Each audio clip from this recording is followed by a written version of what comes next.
This week's webinar is a guide for system administrators. What we're going to be covering today are the settings in Claritysoft. And the people who are able to see these settings are people who are designated as an admin user in Claritysoft. If you are not an admin user, then when you go to the settings menu, you won't see these options, but it is helpful to learn about the different options. You might want to go back and talk to your admin user and come up with some ideas for new customizations within the database. So we will go over the items pretty much in order in the menu. Some of them I'll go through very quickly, but others we'll go into more detail. So we'll look at the basic setup of the menu in settings. We will talk a little bit more in detail about users and access profiles because that controls what your users can see in the database, which is very important many times. And then we will also talk about custom fields, adding custom fields, and then how to edit your user interface templates so that your screen layout is the way that you want it to be. And that's part of all the different customizations. So this should give you a good overview to get you started if you are just starting with Claritysoft and wanting to get your database set up. The wonderful thing about Claritysoft is it's very flexible. If you're just starting with it and you're trying to decide what customizations you want to do, that's fine. But know that a month from now, 6 months from now, you might want to add a new field. You can go back in and add a new field. You can add additional items to drop-down lists that you've created. So it's very flexible that way. And that makes it very nice for you, the admin user, to be able to keep your database moving forward as your company evolves, or maybe as your users evolve in skill. They may request additional fields and things like that. So that's what we'll be covering today. I have already logged in. You access the settings menu by going to this gear-shaped button in the upper right corner. You also can get to it by clicking on your name and going to settings. Either one will get you to the same place. And then you will get to the settings menu on the left. If you are not an admin user, then you will see down to change password. You will not see anything down below this. So that's how you can tell if you're an admin user in the database or not.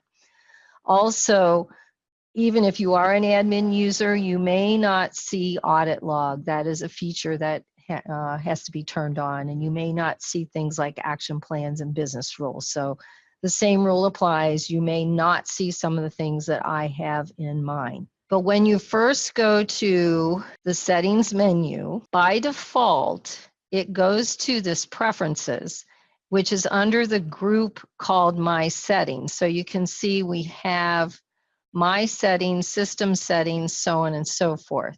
And the group My Settings is where this would be where users can make changes to the settings. So the first one is preferences. What time zone are you in? Now you will set a time zone for your corporate office, but if you have people that work in different time zones, then they can come in here and set the time zone that they want. Now, this is the one confusing thing that happens. If you click here, there is no drop down for the time zones. What you need to do is just simply take this out and start typing the name of your time zone, and then you will see it and pick it. We have all the time zones around the world in a list, but instead of making a huge drop down list, we make it more a searchable list. So that's how you set that. So if I go back to Eastern Standard Time, I can do that. Date format, we have different date formats on how you view your dates in your database. And since this is in My Settings, each user can view them differently. So the standard format for the US is the month, day, year. And then Canada kind of floats between month, day, year and day, month, year, or you can view it this way. So you get to choose the preference of the date view that you want. And then the other preference here is your calendar.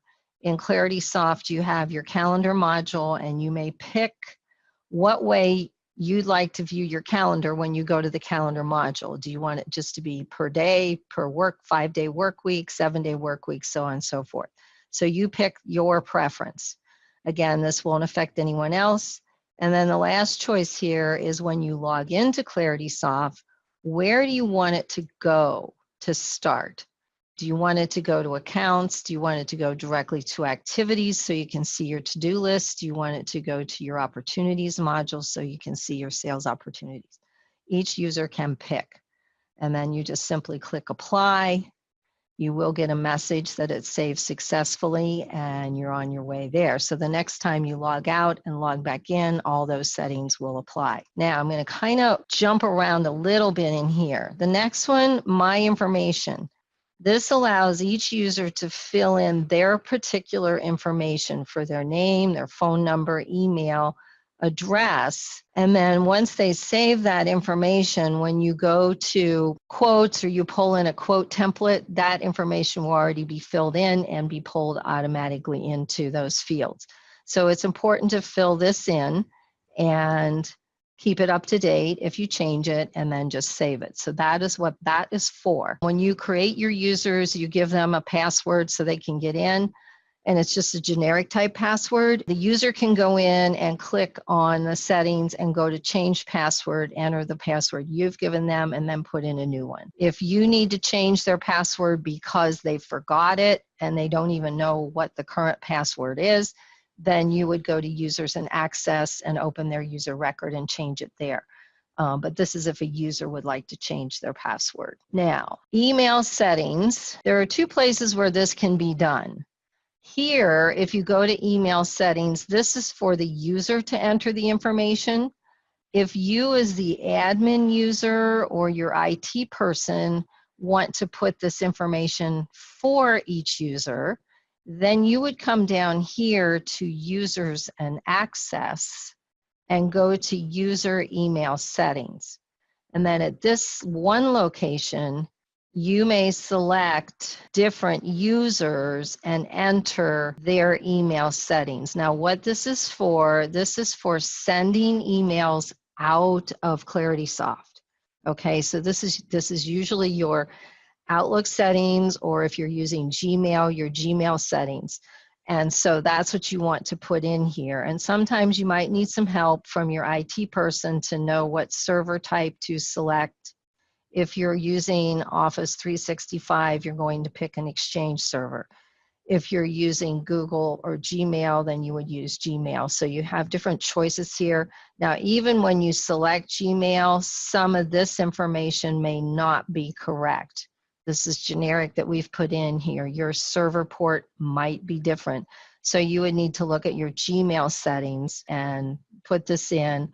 Once you put the settings in, then you come down, click apply to save those settings, and then you do a save and test. And if you're lucky, it'll come up and say it connected successfully to the server. If it comes up failed, then you have to go and figure out what's not right. Is the email password not right? Is the server setting here? And that's where you might have to connect with your IT person. And if you're still struggling a little bit with it, definitely call our tech support team and they'll be happy to help you figure it out.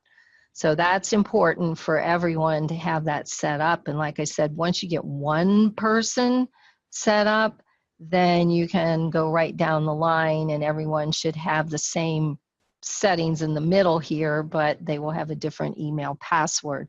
So if you get it all set up for everyone, then they can go into their own email settings and just add their email password and make sure that it's working. So that's what you want to do there. And then email templates. In Claritysoft, each user has the ability to create templates that are standard email templates that can be set out. So it could be welcome to, whatever your business is, or, whatever, that are somewhat standard that you're constantly sending things out. So for example, I can open this one here where I've created a welcome and welcome you as a new customer. You would make it look really pretty and nice. You can add images. You can, make this look really nice. But the important thing is you can insert a field here so that whenever you pull up this template, when you're sending an email, it'll automatically fill in the the customer's first name or the contact person's first name. And when you want to insert a field, you just simply click on this little green arrow, and it brings up a list of the fields. Now, if you get into using prefix name and last name, you need to make sure that you've filled in a prefix name. Otherwise, it's just going to say, hello, Smith, or something like that. So you want to make sure that the data you're pulling in is the data that you know is in your records. So that's where people have to be careful on mail merge kinds of things. But you can create as many email templates as you like. There might be one person who's really good at creating these and saving these for the folks. And then once they create an email template, they can share it with the rest of the team. So you can go down and you can click on all users, or you can select specific users that you want to share that template with, because that team of people uses that template. So make use of that, because that can save people a lot of time. They go to send an email, and instead of typing it, they will open a template. They can edit the template and then send it. So use that. And then the other one that you want to do in your setup is have people set up their signature, because then their signature will come into those email templates when they send them. And so again, you would click your add button, and you may copy your signature from Outlook and paste it into here. Now, when you do this, your logo will not necessarily show here. It will show as a blue box. And what you will do is right click on it and go to image properties. And there will be a link here that you can copy. And then you click on this upload, choose file, paste the link in here and open it. It will take you to the right folder. I probably can't do this right now. And then you send it to the server. So once you send it to the server, it will return you back to this tab, and then you'll make sure the size of the logo is the way you want it. And once you type your size, so for example, if I wanted to make it a little bigger, I can make it a little bit bigger or smaller, whatever I want to do. And then when I click OK, it will insert it in here and your logo will be there. There are directions for all of these things on our support portal. So, the details are on the support portal if you get stuck. But again, you can make your logo look really nice. Then if you click this to set it as your default, when you open a new email form in Claritysoft to send one, your logo, your signature will show up by default. So that's there. So that you'd want every user to do. Another one here, you can export data out of Claritysoft at any time, and you can set default fields that when you go to the export to Excel option under the list actions in any of the modules, you can have a set of default fields. Now they can still change them when you do the actual export, but if there's certain fields that you tend to send out all the time, then you can go ahead and create that template here and apply it. So if I wanted to make sure that the last touch date came over, I can do that and I can have things come across. And then the next time when I do an export to Excel for accounts, it would have that last touch date in the field. And then I can create a template for every single module that I have. So could be important, may not be that important. Now, navigation menu for the user. Each user can come to this and change the order of the modules. So for example, I think when you first log into Claritysoft, Leads is somewhere down in here. And so if you're using the Leads module, then you can move it where you want. So you just click on it, move it where you want it to be. And then again, it will have it in that position. This does not affect all users. This is strictly a my setting, so it's one user. If a user says, well, I don't really need to see this module, I don't use the support module, they can kick them over here. And then I see down here, I have more. When I click the more, I see those modules that I moved out of my view.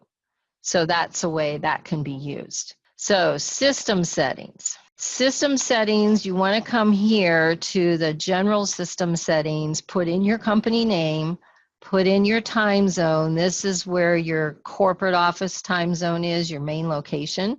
It works the same way. If you're in Central Time, take this out, start typing Central. Date format, this would be a global date format, okay? If the user overrides the date format up here in their preferences, that's okay, but this will be global to your database. Then the financial year, what month does your fiscal year start?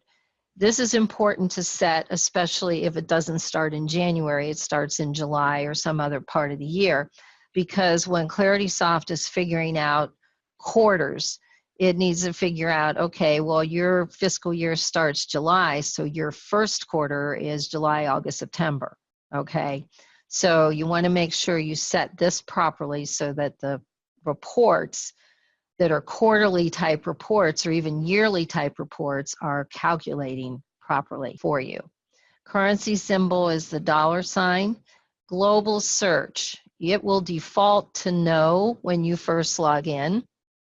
If you are using the leads module, then you definitely want to turn it on and make it yes.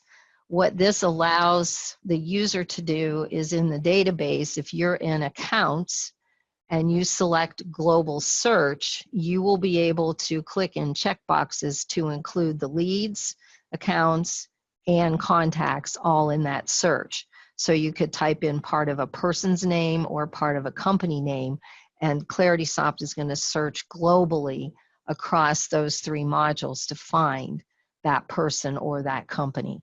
And then it will tell you what module that particular company or person is in. Is it in the leads module? Is it in accounts? Where is it? And then you can actually go directly to the record. This is a very important one, even if you're not using leads. If you set your users to be individual users, because when your person is an individual user, they cannot see all records in the database. They can only see their own records. And so they might come up with a new potential lead or prospect or something like that, and that person may not be able to see if that account or lead exists in the database. But if they use global search, then they can find it and see who the owner is of that record and then talk to that person. So if you're using individual access profiles, I definitely recommend that you turn this on. I would just turn it on anyway. And then dashboard performance, this is doing it in real time, meaning as the data is changing in the database, it's going to update those dashboards as it changes. To cache it means that it would delay it. So I think most of the time this is going to work fine unless your database got to be so huge you found it getting bogged down a bit. You might want to change this, but I think you'd be fine otherwise. And then you click apply. System notifications. There are certain notifications that get sent out of Claritysoft to you as a user or other users. And so these are where those things are coming from. So if you wanted to change these or add your own, then you can set up your own email address for these to come from within here. Before you start doing this, you might want to talk to our tech support team just to be sure you're doing it correctly, and then you should be fine. But you can add your own email addresses that would come from your environment rather than from ours for different notifications. This one I go over quickly. Module names. You are able to change the names of the modules in Claritysoft. However, I don't necessarily recommend it because if you change accounts to companies, it changes it in the navigation panel, and I think it changes it at the top of the screen in the accounts module, but the column will still stay account name Everywhere else in the database, it still says account, and so it gets confusing to the users. So this is one that you can try it. If you don't like it, change it back. But that would be a global change. Logo. You may add your logo to the top of the navigation panel in Claritysoft. Basically, you go look for a logo file. We do recommend this size. It's a fairly small rectangle. And then once you choose the file, you click Update Logo, and your logo will appear at the top of the navigation panel. And then you could set the color scheme to kind of match your logo and make it look really pretty. So, and then this is to put with your logo what the link is to your web page for your company. So you can do that. Prefixes and suffixes. In Claritysoft, your contact name is split into all the name parts. You have prefix, Mr., Ms., Mrs., first name, middle name, last name, and suffix. So you can add whatever you need. Some people need these, some people do not. So you can decide if you need them, and then this creates a drop-down list for you to select from when you're in the contact record. And I'll show you that so you know for sure where that is. And then the same with suffixes. Again, these could be professional suffixes, you know, for engineering degrees or accounting degrees or medical degrees or something like that. So you can make a list. Now, one caution on the suffixes is it's a single select list. And I know I've seen lists where people have multiple suffixes with their names. So that one you'll have to figure out, because you either have to make one suffix line item a combination of multiple ones, because you can't select more than one. So just so you know that, don't drive yourself crazy. And then the other thing that's under the system settings, because this is a global field, is the lead source field. And if you've been poking around looking for where you change your lead sources, it's under system settings. And you go here, and then this is a list of how your customers come to you. So you can add as many lead sources as you like to the list. You just simply click an add button, type a name for it, and save it, and it will be added to your lead source list. Then the other thing with most of the lists that you create in here, you can move them. So if I wanted to move magazine up, I simply click somewhere in the middle of the line, not on magazine ad, or it'll open the record again, but click in the middle and you'll see the line is highlighted in blue. And then I can click this up arrow and it will move it up. So look for that, because most of these types of lists, you have that capability and you can put it in any position. If there is a lead source that you've had in here for a while and you say, man, we're not really using that anymore, we don't need it, don't delete it, but disable it. Maybe this Columbus trade show, you don't go to it anymore, so you're not going to pick it and you don't want it in your list. You would disable it. And the reason you disable it is underneath, it will keep Columbus trade show in the database and attached to all those leads or records that have that in their lead source. But you won't see it in the drop-down list anymore, so you can select it. If you delete things like this, sometimes it causes issues in the database and it can orphan records. So disable before you delete things. Now, if you're starting brand new, that's not a problem. But if your database is older and you've got a lot of records in there, you want to disable these things, not delete them. The other way is you could change it, but if you change this, then you'd lose all your Columbus trade show that you had originally. So you don't want to do that. Okay, just some cautions on those things. To the important part, users and access. The users and access section lets you enter your users. Okay, so depending on how many licenses you've purchased for Claritysoft, you will get to add that number of users.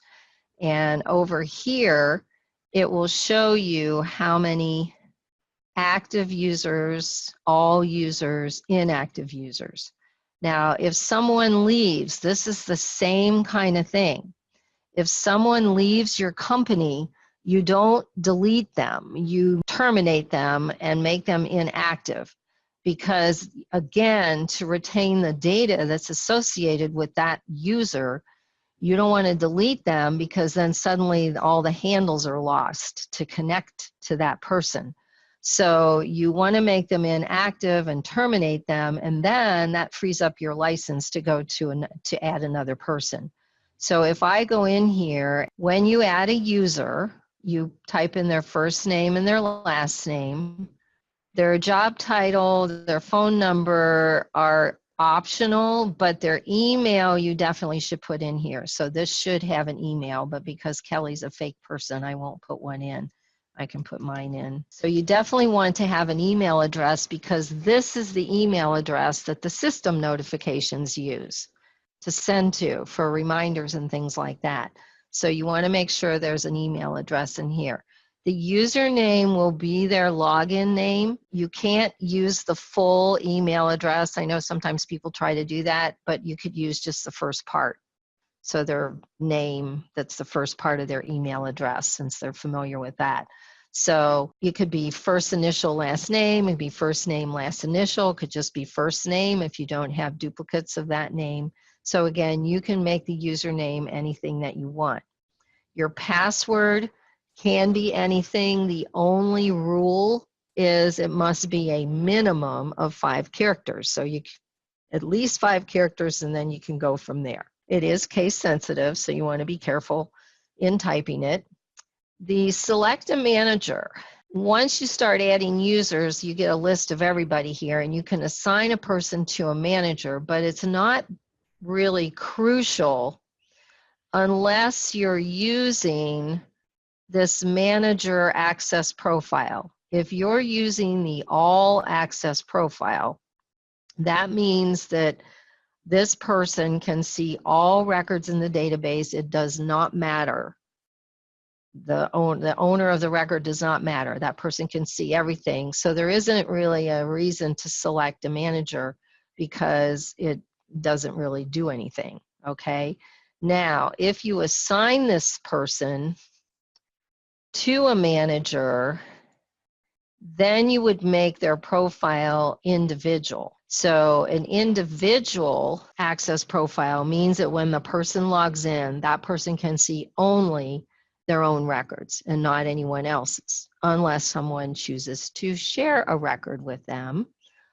Or further down here, you say, well, Kelly is only going to see her own records, but I'm also going to give her visibility to Allison's records.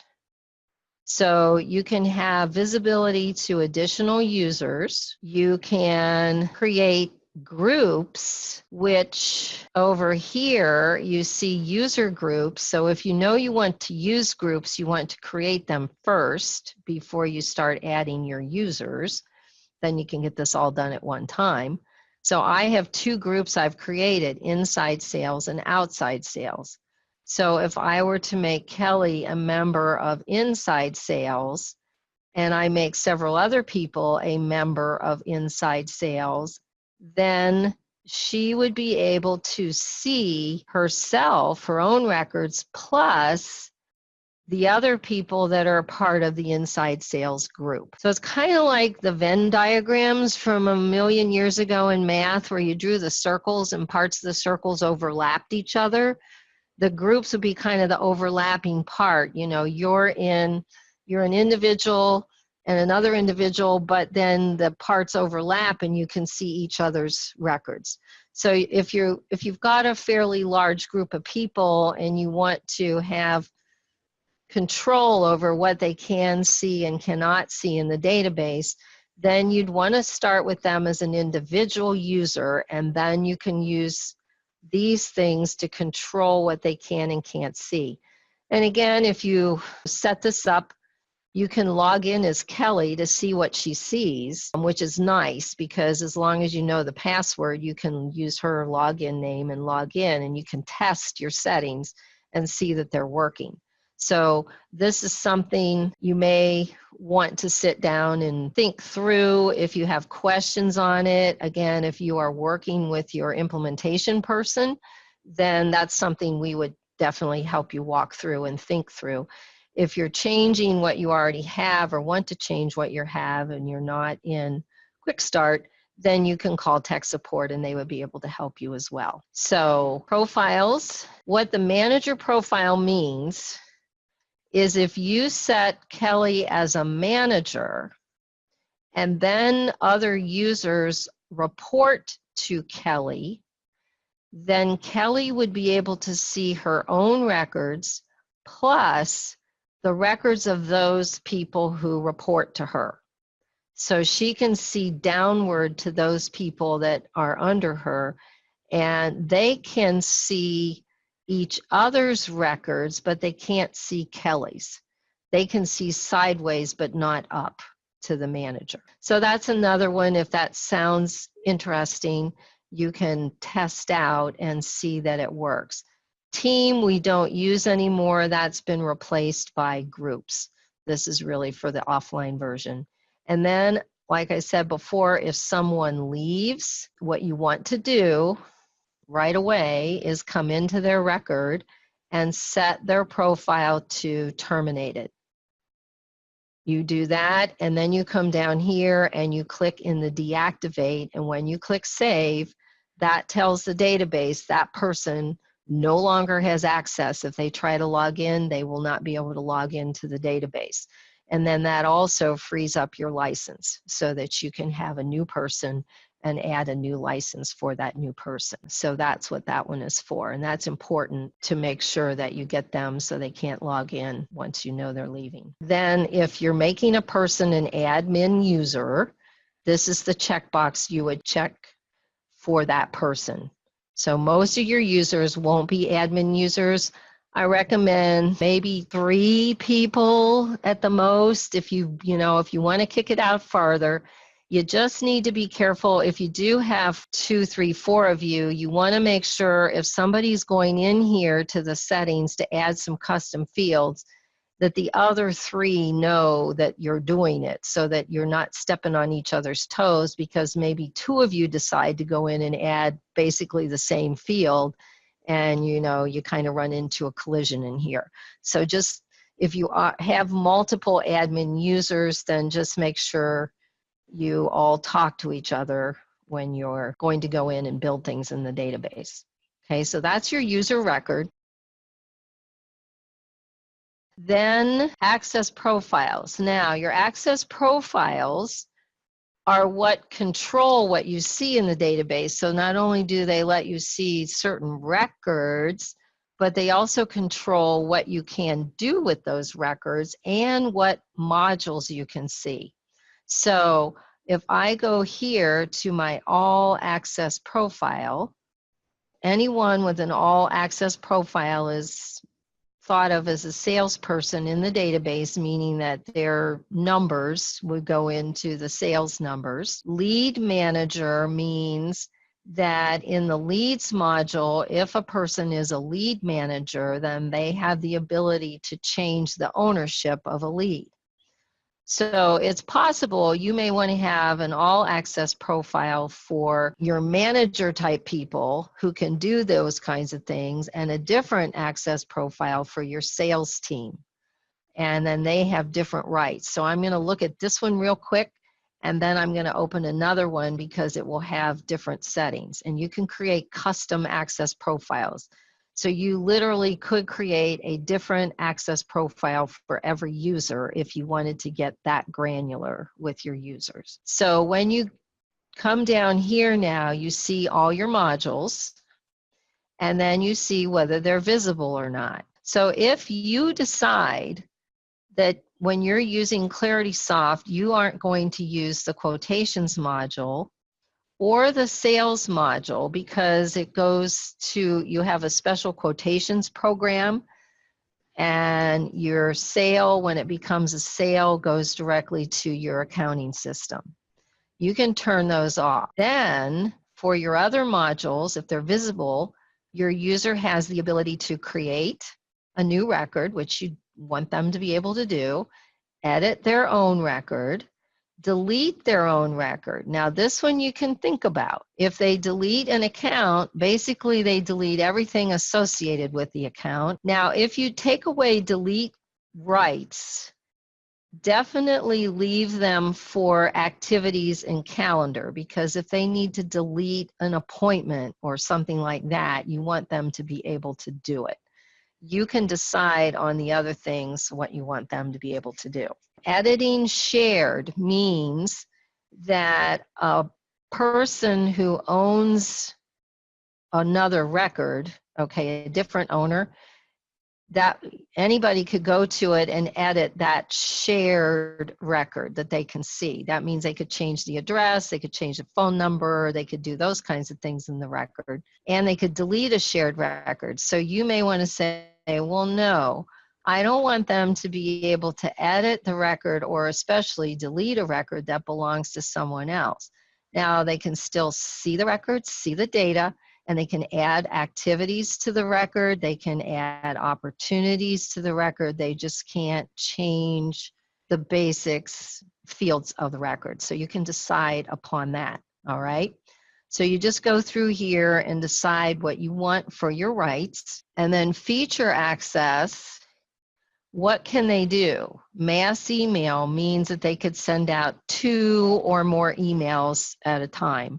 Probably want them to be able to do that. Export to Excel, they would have the option to select a list of records and export them out to Excel for a, maybe getting a list of people they're going to go visit or something.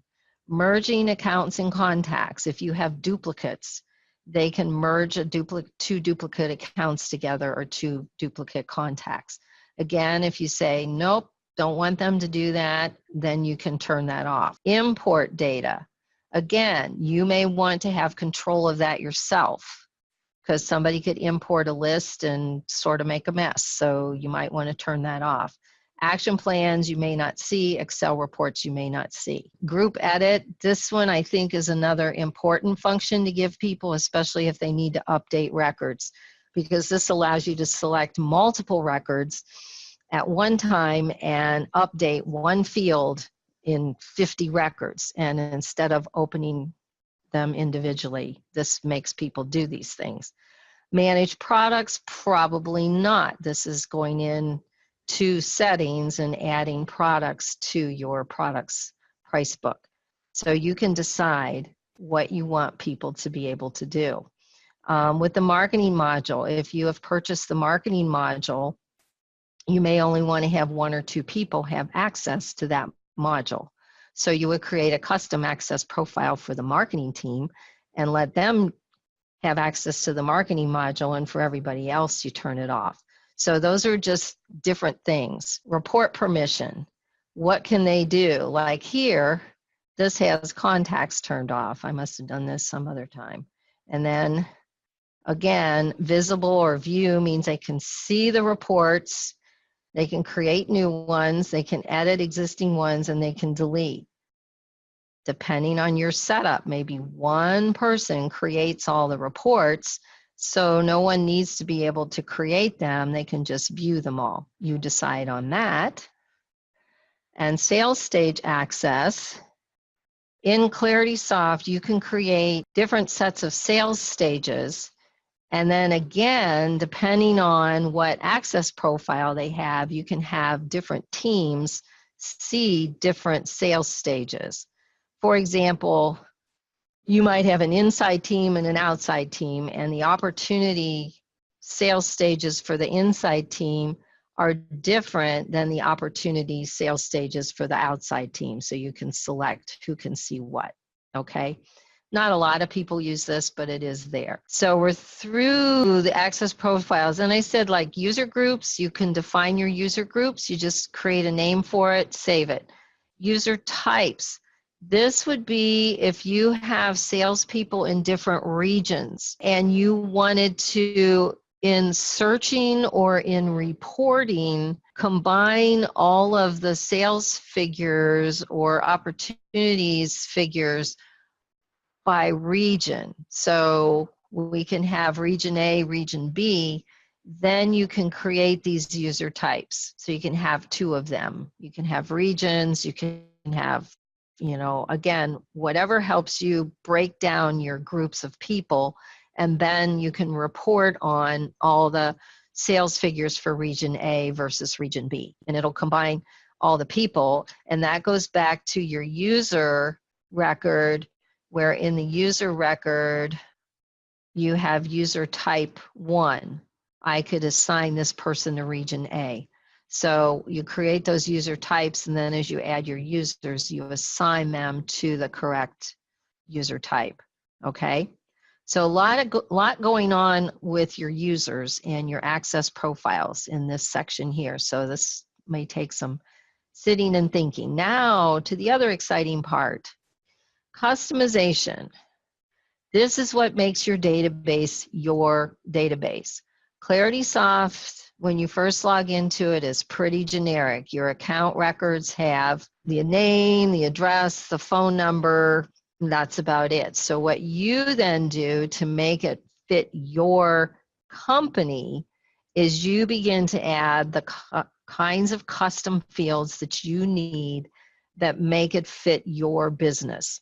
So the kinds of data that you're tracking, and you can add up to 100 different custom fields. So I think you probably have more than you would ever want to add, or your salespeople will probably say, oh my gosh, we don't want to fill all this in. To add a custom field, you go to the module. First of all, you're in customization, and then you see a list of all the different modules here.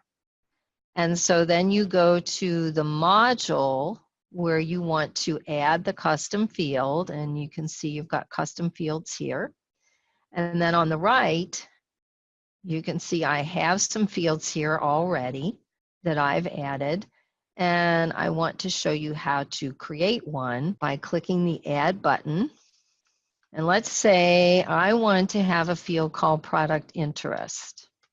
Because when I'm talking to somebody, I might want to know what they're interested in, so I can search the list. Again, what you want to think about, what are the ways do I want to search my list so that I can pull it up?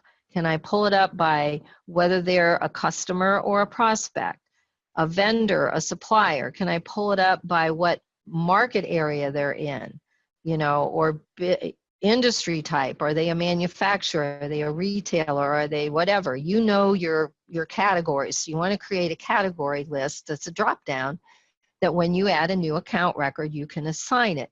Then you can search on those things and pull up all of your manufacturers in Ohio, or all of your manufacturers in Wyoming, or all of your manufacturers in 3 states, whatever you want to do. So you type a name. Then your data type, when you click on this, you get a drop-down list. So you have plain text fields. My suggestion is to try not to use text fields as much as possible, and try to use drop-down or drop-down multi-select type fields. If you use a drop-down field, you're forcing your people into having a list of specific answers to select from, rather than giving them the opportunity to type willy-nilly in a text field. It makes for better use of the database and definitely more accurate searching. So a drop-down is a single select. A drop-down multi-select allows you to select more than one. And then we have drop-down dependents, which allow you to connect it to a drop-down list, and then depending on what you selected here, it would give you a sub-list to pick from. So there are a lot of different fields here. Again, you may not see all of these, but you will definitely see these two, all of these from down to here. Okay, so I'm going to do a multi-select. Once you check that, you can then type your items. So I'm just going to put jits, okay, fingers, who's it?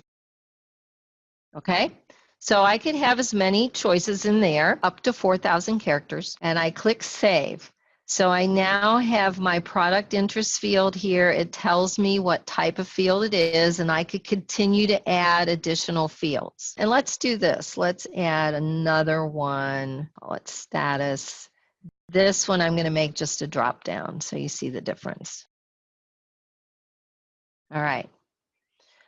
Now, once I've done this, I have to edit what is called our user interface template. And that's over here right underneath customization UI template.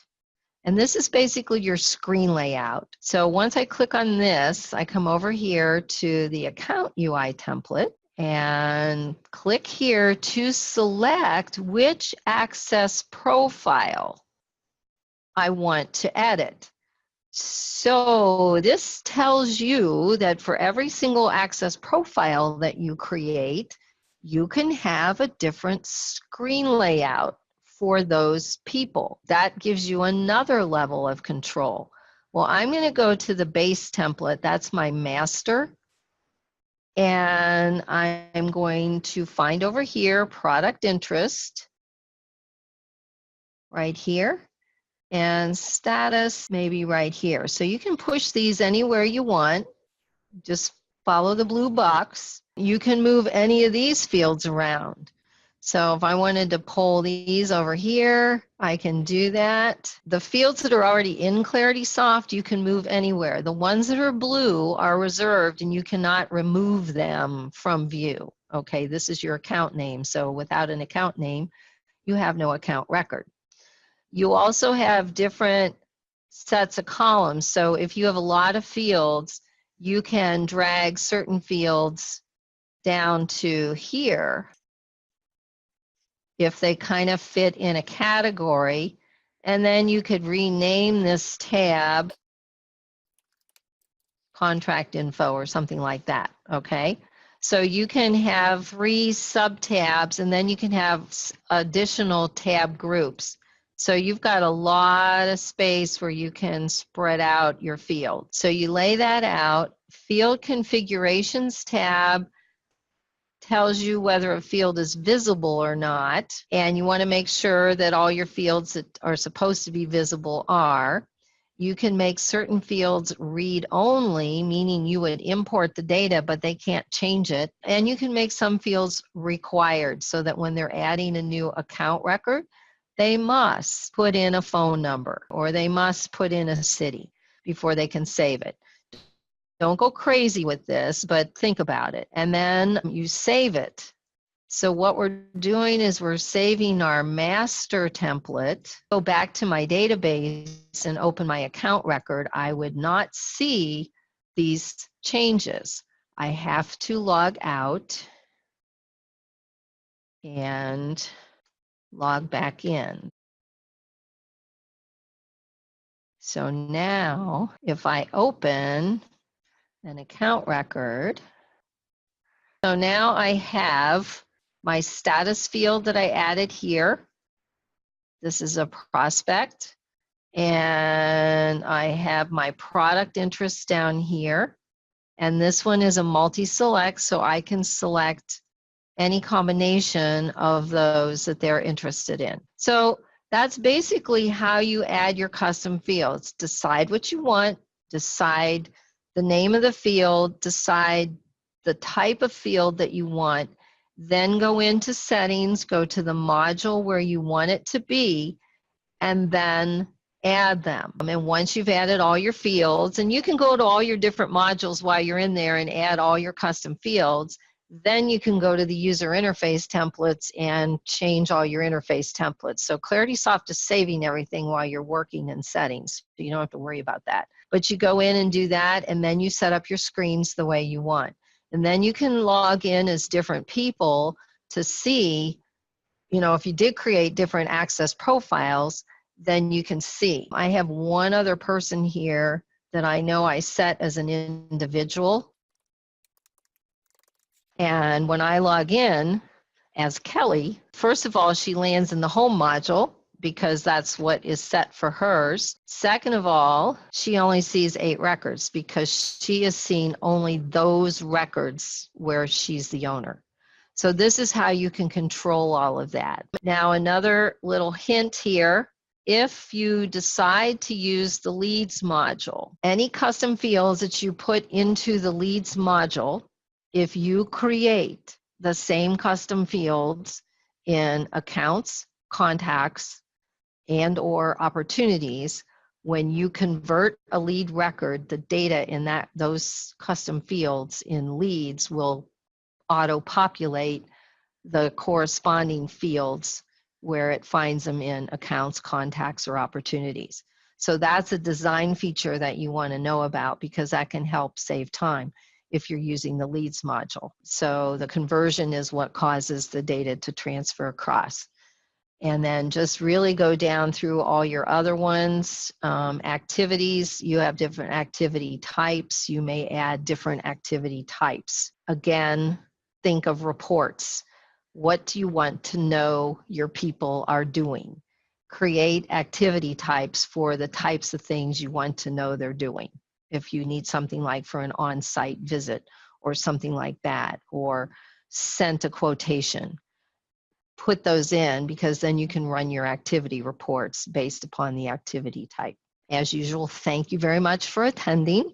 Hopefully you've gotten enough out of here that you can go back and intelligently begin to work with your settings and come up with some ideas on how you want to do it. If you have trouble or other questions, please contact our tech support team. You see their number and email here, and we will be very happy to walk you through all of that. I mean, this is really what we do for you. So with that, I will say goodbye, and hopefully we'll see you at our next session.